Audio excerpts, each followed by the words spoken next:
Well, craft beers come in all kinds of styles, but when it comes to the brewers, we're not seeing the same kind of diversity. Which makes one brewery in New Jersey unique. CBS 2's Steve Overmyer has their story in this week's Snapshot New York.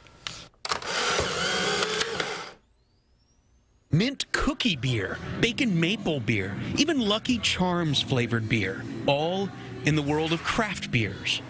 But less than 1% of craft breweries are owned by African Americans. We reached out to one such brewery as they were setting up for the day in New Jersey. I don't look at it as this is a black-owned brewery. Your best friend brews, you drink his beer, and then he says, let's open a brewery, you back him up. So do you have to almost be like a beer sommelier? Or a beer drinker? You don't have to be that.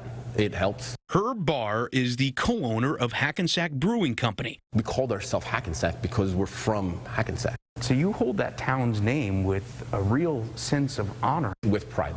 We all come from here. Along with Mike Jones, these longtime friends have found success celebrating diversity. This is a reflection of our community. Hackensack is a mixture of everybody. He's right. Hackensack is almost equal amounts white, black, and Hispanic, making it one of the most diverse cities in the state. There is no color here, right?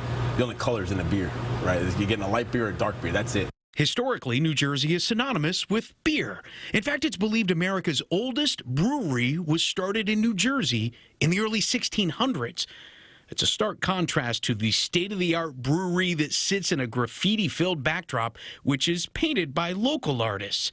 This company loves to celebrate Hackensack's past. The walls of the bar even salute the town's musical history. We're leaving a museum of Hackensack to Hackensack.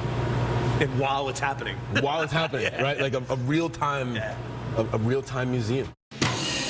During the pandemic, they were able to pivot quickly, crafting new recipes, canning it themselves, and delivering a special quarantine edition brew, which was such a symbol of ingenuity, the curator of the Smithsonian Institute reached out. The Smithsonian is basically collecting relics, so to speak, from that time, where how did people respond to this pandemic, this game-altering thing that happened? And they used our cans as an example. Modern artifacts to be displayed in an exhibit to be seen generations from now. That's crazy.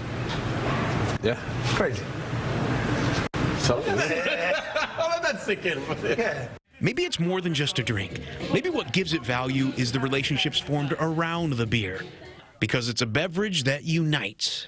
Every can that we have says peace, love, and beer. In the end, what else is there? Right? What else do you want? I want everybody to be at peace, love each other, have a beer. Let's all just come together. What else is there? How about that? And it is Friday. It is. How about I'm feeling thirsty. Grab a beer, right? All of a sudden, thirsty. Cheers.